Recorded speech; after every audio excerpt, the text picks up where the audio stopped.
Gold, trusted gold buyers. మీరు తాకట్టు పెట్టిన బంగారాన్ని విడిపించి ఈ రోజు ఉన్న మార్కెట్ ధరకు కొనబడను. లైఫ్లో ఎన్నిటికో తట్టుకుని ఎన్నిటినో అధిగమించి సాధించారు మీరు. అవును సార్, నాకు తెలిసి ఇండస్ట్రీలో ఆల్మోస్ట్ అందరూ వాళ్ళకి బ్యాక్గ్రౌండ్ ఉన్నా లేకపోయినా ఈ ఇండస్ట్రీలో మనం ఒకటి సాధించాలంటే ఖచ్చితంగా కష్టపడాలి సార్. అది తంబ్రుల్లే, ఎవరికి వడ్డించిన మస్తరు కాదు. అవును సార్, అవును. పెద్ద పెద్ద కుటుంబాల్లో పుట్టిన వాళ్ళు కూడా, అవును సార్, వాళ్ళు కూడా చాలా కష్టపడి ఇప్పుడు ఇప్పుడు రామ్ చరణ్ కానీ, అల్లు అర్జున్ కానీ, మహేష్ బాబు కానీ, వీళ్ళందరూ జూనియర్ ఎన్టీఆర్ సూపర్ టాలెంట్ ఉంటే గానీ ఎంకరేజ్ చేయరు సార్. ఎంకరేజ్ చేయరు కాదు, అసలు మీరు వెలుగులోకి రావడమే కష్టం. అవును సార్, అవును. ఎక్కడో మీది ఒక స్పార్క్ ఎగరగానే అందరి దృష్టిలోనే పడుతుంది. అంతే సార్. ఎవరు వచ్చినా అలాగే వచ్చిన వాళ్ళే. ఏదైనా ప్రయత్నంగా వెనకాతల బ్యాక్గ్రౌండ్ నుండి ముందుకు తోసి నడిపించి పరిగెత్తించినా కూడా ఆ పరుగు ఎక్కడో ఒకటి ఆగిపోతుంది. అవును సార్. ప్రతిభ లేకపోతే, ప్రతిభ లేని పరుగు కొనసాగదు. అవును సార్. అది అంచేత మీరు మీ ఇంటర్వ్యూస్ కేస్ స్టడీ కావాలి పబ్లిక్కి. నువ్వు జనరల్గా బీటెక్ చదువుకున్నావు. అవును సార్. బీటెక్ చదవడమే కష్టం. బీటెక్ చదివావు, బీటెక్ చదివిన తర్వాత మళ్ళీ ఈ రంగంలోకి వచ్చావు. అసలు వాట్ ఫోర్స్డ్ యూ? అంటే ఇప్పుడు ఏదో ఒక ఇన్స్పిరేషను, ఏదో ఒక దురదో. అంతే సార్. ఈ కాలేజీలో ఉన్నప్పుడు ఏదైనా ఫెస్ట్ అలాంటివి జరిగినప్పుడు ఆ చిన్న చిన్న పైకి వెళ్ళి చిన్న చిన్న మిమిక్రీలు చేయడం,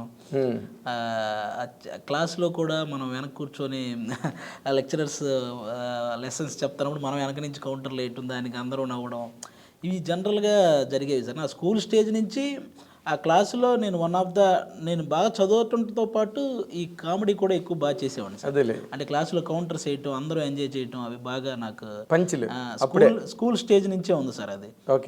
అది కాలేజీకి వచ్చేసరికి ఇంకొంచెం బాగా డెవలప్ అయింది.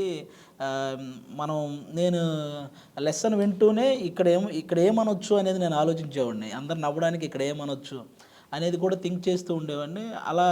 అలా వచ్చిందే సార్. నాకు కొంత రైటింగ్ అనేది కూడా ఎక్కడో ఇన్బుల్ట్ అది ఉంది. ఆలోచనే రైటింగ్ కదా, కాగితం మీద పెడితే రాత అవుతుంది. మనమే అంతే సార్. నాకు అలా వచ్చిందే, ఈ కాలేజీ నుంచి వచ్చిందే సార్ ఇదంతా. అది కాక మా నాన్నగారు కొంచెం ఈ బ్రహ్మంగారి నాటకాలు ఉంటాయి కదా సార్, అందులో సిద్ధయ్య పాత్ర చేస్తుంటాడు. ఇప్పుడు బ్రహ్మంగారి నాటకం వేసినా మా ఊర్లో ఆయన సిద్ధయ్య పాత్ర చేస్తారు. పర్మనెంట్ ఆయన సిద్ధయ్య, నా 3వ సిద్ధయ్యో 4వ సిద్ధయ్య పాత్ర ఉంటుంది అనమాట. అది ఆయనది తెల్లారేసరికి వస్తుంది ఆ పాత్ర.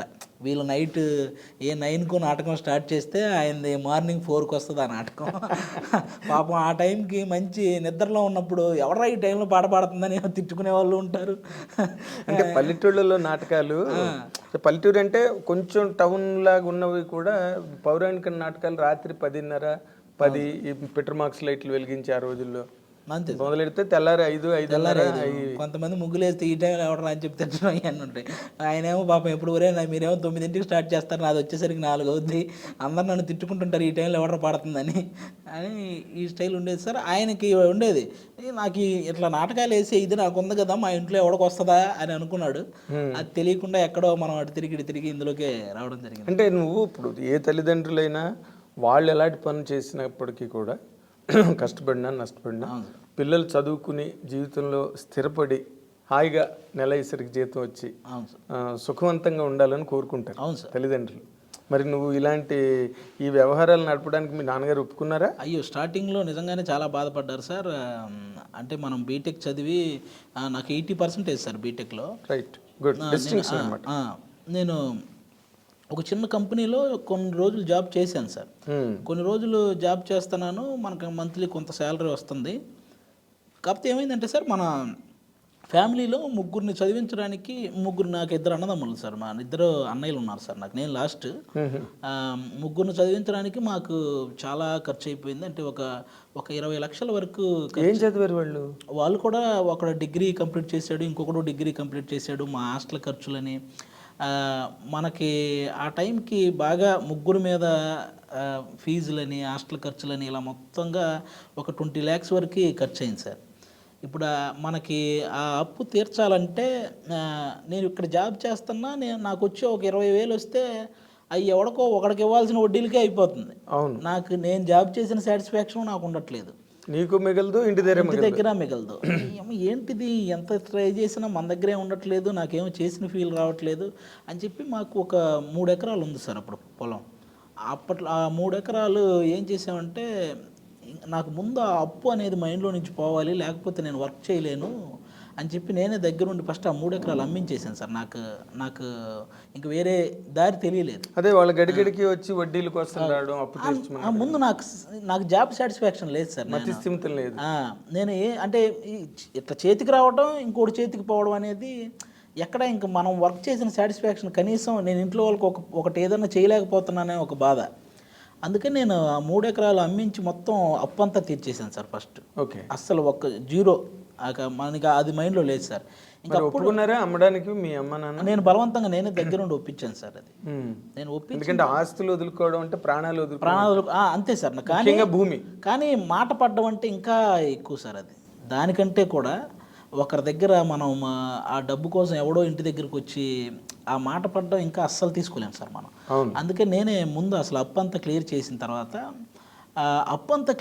తర్వాత ఈ వెళ్ళి జాబ్ చేస్తుంటే నాకు ఒక చోట అలాగే కూర్చొని చేసే జాబ్ ఎందుకు నాకు ఎక్కలేదు.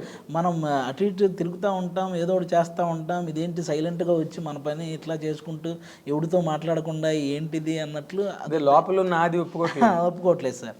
అందుకని మీ చిన్నగా ఈ సాటర్డే సండే హాలిడే ఉంటుంది కదా సార్ సాఫ్ట్వేర్కి, మేము ఈ కృష్ణకాంత్ పార్క్కి వెళ్ళి ఫోన్లో చిన్న చిన్న షార్ట్ ఫిల్మ్స్ చేసేవాళ్ళం సార్. షార్ట్ ఫిల్మ్స్ మీన్స్ ఆ ఫోన్లోనే ఎంతవరకు వస్తే అంతవరకు తీసి అదే దాన్ని యూట్యూబ్లో పెట్టేయడం సార్. అలా ఈ అత్తారింటికి దారేది క్లైమాక్స్ అని ఒకటి, ఆ క్లైమాక్స్ని స్పూఫ్ చేస్తూ ఒకటి ఫోన్లో తీసి పెడితే అది బాగా చూశారు. అందులో మన జబర్దస్త్ అదిరే అభి అన్న ఒక మెసేజ్ పెట్టాడు సార్, హాయ్ బాగా చేసావు బ్రదరు, ఒకసారి కలుద్దామని. అక్కడి నుంచి స్టార్ట్ అయింది సార్. అత్తారింటికి దారేది క్లైమాక్స్ అంటే మేము ఉన్నామని నమ్ము అదేనా? అది నాకు బాగా నచ్చిన సీన్ సార్. పవన్ కళ్యాణ్ గారిది చాలా సంవత్సరాల తర్వాత మళ్ళీ అంత ఎమోషన్ మనకు అప్పట్లో సుస్వాగతం క్లైమాక్స్, ఆయన ఎమోషన్ పండించిన విధానం చాలా బాగుంటది. ఆ తర్వాత మళ్ళీ ఆ range emotion పండించింది Attarintiki Daredi climax చాలా బాగుంటుంది సార్. అది పదే పదే చూసి దాన్ని ఏదో చెయ్యాలి అని అది బాగా గుర్తుండిపోయా, దాన్ని ఏదో చెయ్యాలని అక్కడ అలా స్పూఫ్ చేయడం జరిగింది సార్. కానీ నేను ఒక మాట అడుగుతాను ఇక్కడ, అంత ఇమోషనల్ క్లైమాక్స్ని స్పూఫ్ చేయాలని అసలు ఎందుకు వచ్చింది ఐడియా? ఎక్కువ సార్లు చూసేసాను సార్. అది ఎక్కువ సార్లు చూసేసిన తర్వాత ఆ డైలాగ్స్ బై హార్ట్ అంటే ఇంక అట్లా బాగా గుర్తుండిపోయినాయి. వీటిని ఏదన్నా చూసినా దీన్ని ఇందులోకి మార్చాలి అన్న సెన్స్ నాకు కనపడేది సార్. అదొకటి. త్రివిక్రమ్ గారు సిరివెన్నెల గారి గురించి మాట్లాడింది నాకు బాగా నచ్చిన స్పీచ్ సార్. అది సిరివెన్నెల సీతారామ శాస్త్రి గారి గురించి త్రివిక్రమ్ గారు, నాకు ఈ అత్తారింటికి దారే సినిమా ఆ స్పీచ్ ఇవి నా ల్యాప్టాప్లో ఉండేవి సార్. ఇవి నా ల్యాప్టాప్లో నేను ఎక్కువ సార్లు చూశాను. అబ్బాయి ఆయన ఎలా మాట్లాడాడు ఎంత బాగా అని చెప్పి ఆయన స్పీచ్. అబ్బా చాలా రోజుల తర్వాత కళ్యాణ్ గారు ఎంత బాగా చేశారు క్లైమాక్స్ అని ఈ సీను. ఇవి నేను పదే పదే పదే పదే చూసి అవి రెండు నా నోట్కి వచ్చేసినాయి సార్. ఏదో చెప్పు డైలాగ్. త్రివిక్రమ్ గారిది అయితే Pawan Kalyan dialogue, climax dialogue చెప్పు. అదే సార్, అది జనరల్గా నేను చాలా అంటే చాలా లెంగ్త్ ఉంటుంది సార్. నేను మార్చిన డైలాగ్ గుర్తొస్తుంది, అది చెప్తే బాగోదు. నేను యాక్చువల్గా మార్చిన డైలాగ్ ఉంటుంది కదా సార్, అది గుర్తొస్తుంది. కానీ దాన్ని మేము ఏం చేసామంటే మా హాస్టల్లో ఈ ఫుడ్ సరిగా ఉండేది కాదు. ఎక్కువ ఈ చపాతీ ఏదో పెట్టేవాళ్ళు, అది బాగుండేది కాదు. దీని మీదే చేయాలరా అని చెప్పి అప్పుడు ఆ చపాతీకి రిలేటెడ్ మార్చి, ఇప్పటికీ ఒక చపాతీ తింటున్నాం అని స్టైల్, ఇప్పటికీ తినేటప్పుడు ఆ చపాతీలో ఒక మొక్క అని టైప్ దాన్ని అంతా మార్చి అలాగే ఉంచుతున్నాం అత్తయ్య అని దాన్ని ఇలా మార్చి చేయడం జరిగింది అనమాట. వాళ్ళ మీద, హాస్టల్ వాళ్ళ మీద కోపంతో. అలా దాన్ని ఆ రోజుల్లో అసలు మనం ఎవరో తెలియకుండానే 1 lakh వ్యూవర్షిప్ వచ్చింది సార్ దానికి. అసలు మనం ఎవరో తెలియకుండా ఊరకట్ల యూట్యూబ్లో ఎవరో తెలియదు. అట్లా ఈ జబర్దస్త్ అభి అన్న పరిచయం అవడం, అలా వాళ్ళ చిన్నగా దూరి, అంటే చిన్నగా దూరడం ఉండదు కదా. అయ్యో, ఇక్కడ ఉద్యోగం యువతలే. అవును సార్, అది వదిలేశాను. మానేసావా? అది కంప్లీట్గా మానేసాను సార్. ఇంకా నాకు ఇలా రెండింటి మీద నడిస్తే అవ్వదని అర్థమైంది సార్ నాకు. అసలు అప్పుడు ఆ టైంలో 2 స్టేజెస్. అవును సార్. ఒకటి మీ మదర్కి ఫాదర్కి, ఒకటే ల్యాండ్ అమ్మించావు. అవును సార్. అదో గుండెపోటు. తర్వాత ఉన్న ఉద్యోగం వదిలేసావు, మరో గుండెపోటు. నీకా సంపాదన లేదు, నువ్వేమవుతావో తెలీదు. అవును సార్. అసలు ఎట్లా నువ్వు ఎలా సమాధాన పరిచావు మీ పేరెంట్స్? అవును సార్. ఇక్కడ అదే చాలా పెద్ద ప్రాబ్లం వచ్చింది సార్. నేను వెళ్ళి అక్కడ వాళ్ళ దగ్గరికి వెళ్ళి అక్కడేమో ఆల్రెడీ ఫిక్స్ అయిపోయిన టీం లీడర్లు, టీం మెంబర్స్, అన్నపూర్ణ స్టూడియోలో కొన్ని వందల మంది ఆల్రెడీ అవకాశాల కోసం తిరుగుతున్న వాళ్ళు, వీళ్ళందరి మధ్యలో అసలు మనం నెట్టుకు రాగలమా అన్న ఇది కూడా వచ్చింది సార్. కానీ వన్స్ ఇంకా అది వదిలేసాము అన్న ఫిక్స్ అయిన తర్వాత మైండ్ ఇంకా ఎలాగైనా ఇందులోనే సక్సెస్ అవ్వాలని తెగ తిరిగేవాడిని సార్. చాలా రోజులు తిరిగాను. ఒక స్కిట్ మనల్ని పైకి ఎక్కిస్తే అది ఏంటంటే జనరల్గా సునీల్ గారు రిక్షాలో ఉంటారు, భీమవరం బుల్లోడు ప్రమోషన్కి వచ్చారు, ఆయన్ని నేను ఆ రిక్షాలో లాక్కొచ్చి దిగిపోవాలి. ఇది నేను చేసిన ఫస్ట్ స్కిట్ సార్, ఫస్ట్ ఎక్కిన స్టేజ్ సార్ అది. ఓకే. అది ఇట్లా మనం స్టాప్ చేసి చూసినా కూడా నేనని తెలియదు సార్, అలా ఉంటుంది ఆ ఎంట్రీ. అదే ఇలా వచ్చి జర్రని వెళ్ళిపోతాను అనమాట. నేను అప్పట్లో మనకు అదే చాలా ఎగ్జైట్మెంట్ కదా సార్.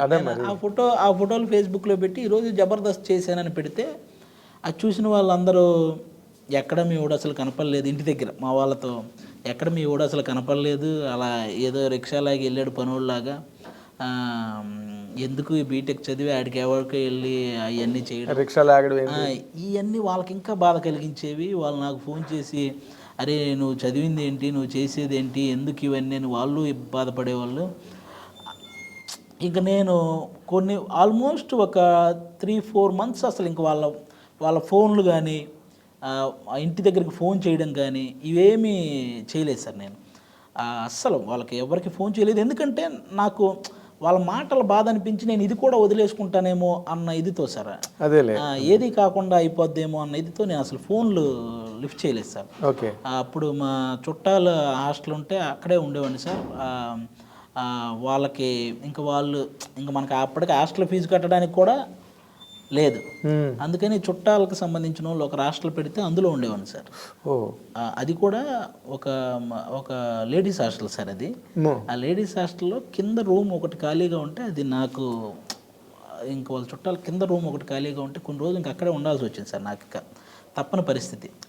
అదొక అగ్ని పరీక్ష మళ్ళీ. అవును సార్. లేడీస్ హాస్టల్లో కింద రూమ్లో ఉండడం అది నాకు చాలా సిగ్గుగా అనిపించేది సార్. ఎవరైనా వాళ్ళు కిందకి తినడానికి వస్తే నేనేంటి ఇక్కడ ఉన్నాను అని కొంచెం సిగ్గుగా అనిపించేది నాకు. ఇంకా వాళ్ళు ఎవరైనా ఆడపిల్లలు ఎవరైనా తినడానికి వచ్చిన ప్లేట్తో వాళ్ళు వస్తారు, మెస్లోకి వస్తారు కదా సార్. ఆ మెస్ పక్కన రూమ్ అనమాట నాది.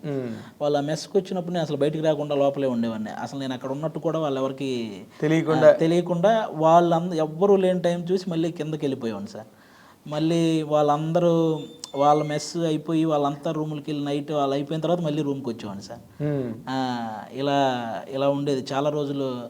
And for more videos, please subscribe to iDream. Please subscribe to iDream. Please subscribe iDream. And please subscribe to iDream. For more videos, subscribe to iDream. please like, share and subscribe to the channel. Congratulations, iDream. Subscribe to iDream. Subscribe to iDream. So subscribe to iDream Media. iDream ki iDream team andarki huge congratulations. Please subscribe iDream Media. Please subscribe to iDream. Subscribe iDream. Please subscribe to iDream. iDream అంటే నా కళల channel subscribe చేసుకున్న నోరు తిరుగుతలేదు, మీరైతే గంట గుర్తు కొట్టండి. For more such videos, please subscribe to iDream. Subscribe to iDream. Please subscribe to iDream. Please subscribe iDream Media. Please do subscribe to iDream. Please subscribe to iDream Media. For best entertainment and information, please subscribe iDream. And don't forget to subscribe to iDream.